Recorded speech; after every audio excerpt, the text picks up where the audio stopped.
Diascofoot, le miroir du football de la diaspora congolaise.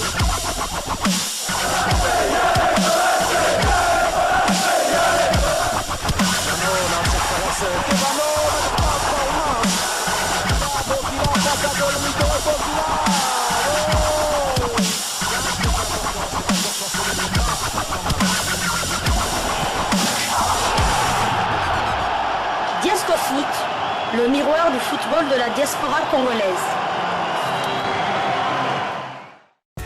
Vous êtes en train de suivre Diascofoot, le miroir du football de la diaspora congolaise, Diascofoot du 22 août 2022. C'est la deuxième livraison sportive des Diascofoot de la journée.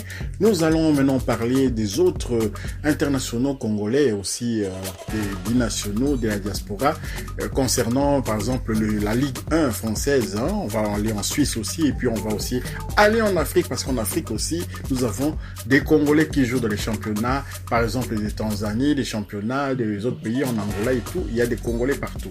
Et pour commencer par l'Hexagone, on va revenir encore sur notre demi-dieu, Chancel Mbemba, qui figure dans l'équipe type de la troisième journée de championnat, en bonne compagnie avec les Neymar, avec Mbappé, avec Lionel Messi. Rendez-vous compte, Chancel Mbemba qui est dans cette équipe type-là, on ne peut qu'encourager, et nous ne sommes pas surpris, car c'est les hauts niveaux, le PSG, c'est les hauts niveaux, il faut les reconnaître, les joueurs du PSG sont des joueurs de haut niveau, et Chancel Mbemba vient du Football Club de Porto, où il n'était pas un remplaçant dans cette formation. Il était titulaire aux côtés des Pep quand même. Il faut les reconnaître, malgré les doutes que certains supporters marseillais ont eu à propos de ses capacités de pouvoir gérer vraiment cette défense marseillaise. Et là, maintenant, il est en train de confirmer. Plus personne ne parle de cette histoire d'âge de Chancel Mbemba, de véritable âge, soi-disant, de notre international congolais. Voilà, nous sommes satisfaits.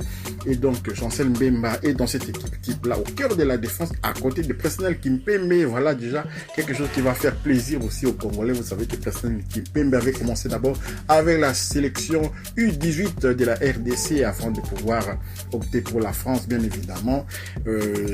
C'est avec regret que nous avons quand même regretter ses choix, le choix de Presnel Kimpembe, mais bonne chance à lui, et c'est grâce à la France qu'il est champion du monde.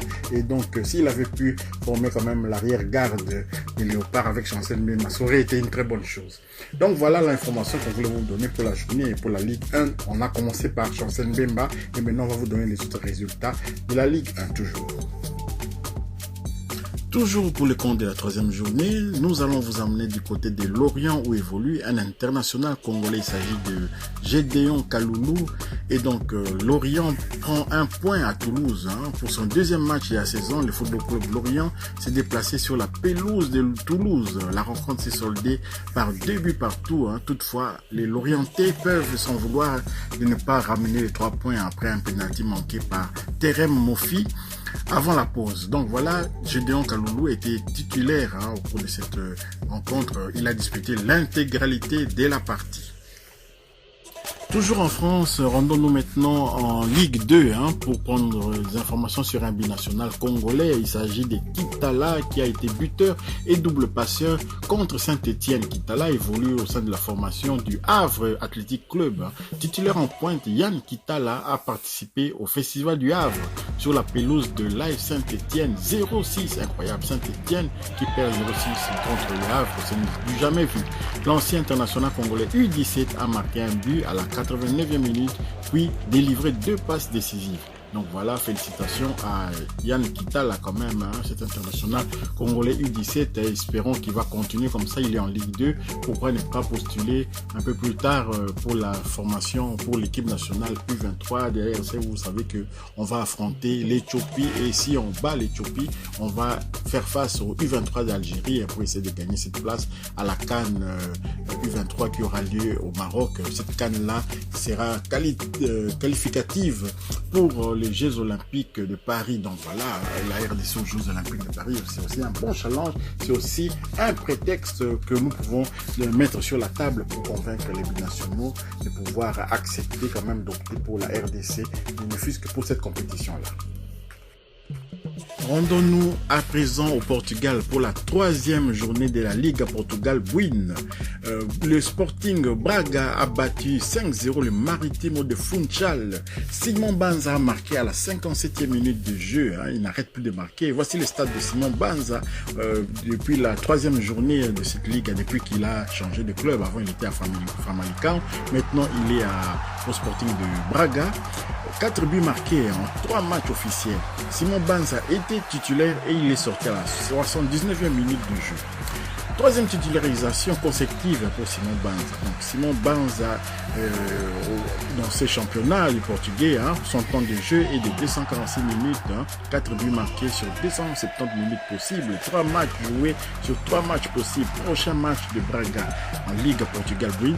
4e journée de la Liga, ils vont jouer contre Arouca, c'est le club de notre compatriote aussi, Bukia. Donc voilà, ça va être le dimanche 28 août 2022 à 18h de Kinshasa, 19h de Lubumbashi, à l'Estadio municipal d'Arouca. Donc voilà les informations concernant Simon Banza qui n'arrête pas de marquer, qui marque à chaque match, si on peut dire. D'un Congolais à l'autre, toujours au championnat portugais. Cette fois-ci, nous allons vous parler d'un international congolais parce que Simon Banza n'est pas encore international congolais, on espère bien qu'il va accepter, il va opter pour la RDC. On va vous parler maintenant d'un international congolais. Il s'agissait toujours de la troisième journée de la Liga Portugal Buin. Santa Clara a affronté Arouca. Arouca, le club de André Bukia. Le score final 1-2 en victoire de Arouca. Donc André Bukia a joué toute la rencontre. Deuxième titularisation consécutive pour André Bukia. Et donc dans ces championnats, temps de jeu 218 minutes sur 270 minutes possibles, 3 matchs joués sur 3 matchs possibles.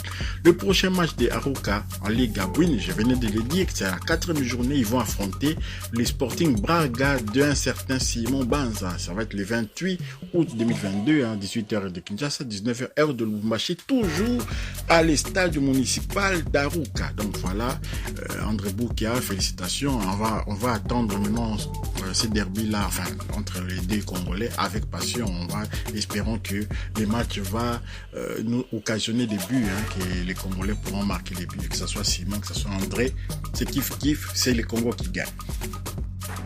Terminons cette livraison sportive, cette deuxième livraison sportive de Diasco Foot de la journée par la Suisse, où nous allons prendre une nouvelle de Shadrack Akolo, qui a vraiment marqué un quadruplé avec la formation de Saint-Gallen contre une équipe modeste, une équipe dont le nom est imprononçable, Rorschach de Goldach. C'est un club vraiment des divisions inférieures. Ils ont été laminés sur le score de 15-0 dans le cadre du premier tour de la Coupe de Suisse. Et Shadrack Akolo était bien entendu titulaire dans sa formation de Saint-Gall. Shadrack Akolo s'est bien amusé en claquant un quadruplé et participant ainsi avec brio dans la performance parfaite de son équipe. Le match était beaucoup trop facile pour Saint-Gall, qui s'est imposé avec un score fleuve de 15-0 et se qualifie donc au prochain tour de la Coupe Suisse. Donc voilà, c'est ça la coupe. Dans la coupe, les petites équipes aussi ont le droit de participer à un certain niveau, mais là vraiment 15-0, ça prouve vraiment qu'il n'y avait rien en face. Et vous savez, dans un tel match de football, lorsque vous encaissez déjà les 5 premiers buts, les restes, les joueurs ont du mal à faire des efforts.